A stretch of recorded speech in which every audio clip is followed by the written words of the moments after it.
हरया स्वर्ण कुंभा जुष्मद्देहेषु लज्जां ददति परिममी सायका निष्पतन्तः सौमित्रे तिष्ठ पात्रं तमसि नहि रुषां नन्वहं मेघनादः किंचित भ्रूभंगलीला नियमित जलधिं राममन्वेषयामि।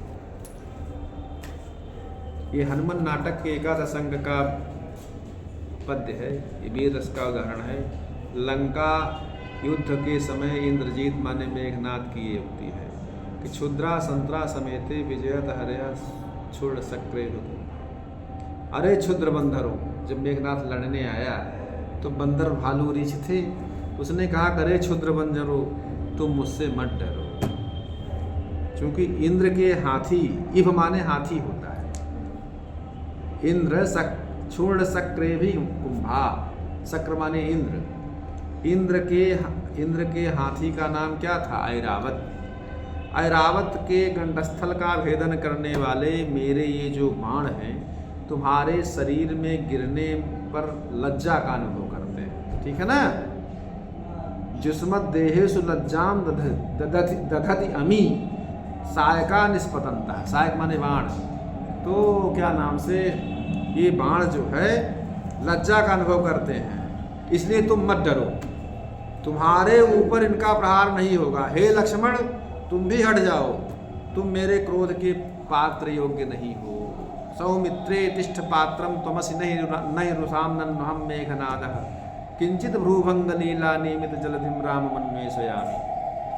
मैं मेघनाथ हूँ, मैं तुम लोगों से क्या लड़ूंगा? मैं तो तनिक सी भौहें टेढ़ी कर देने मात्र से समुद्र को बस में कर लेने वाले राम को खोज रहा हूँ। मैं राम को खोज रहा हूँ।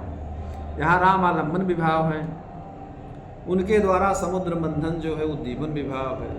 क्षुद्र बानर आदि की उपेक्षा करना परम प्रतापशाली राम का अन्वेषण जो है अनुभाव है। ऐरावत के गंडस्थल का भेदन करना, स्मृति और बाण से लज्जित होते हैं। इससे द्वारा गम्य पर्व व्यभिचारी भाव है। तो राम से लड़ने का जो उत्साह है अस्थाई भाव है। तो ये सब जो है वीर रस का उदाहरण है, क्योंकि वीर रस का अस्थाई भाव उत्साह है, तो वीर रस का है। हाँ, अब एक दान वीर, धर्म वीर, युद्ध वीर, दया वीर, ये चार प्रकार के वीर रस होते हैं।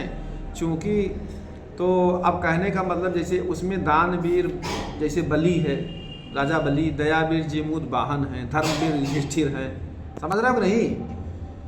तो इस तरह वीर पद का प्रयोग केवल युद्ध वीर के लिए ही नहीं है, क्योंकि वीर रस का अस्थाई भाव उत्साह है। तो उत्साह जैसे दया में भी हो सकता है, धर्म में भी हो सकता है।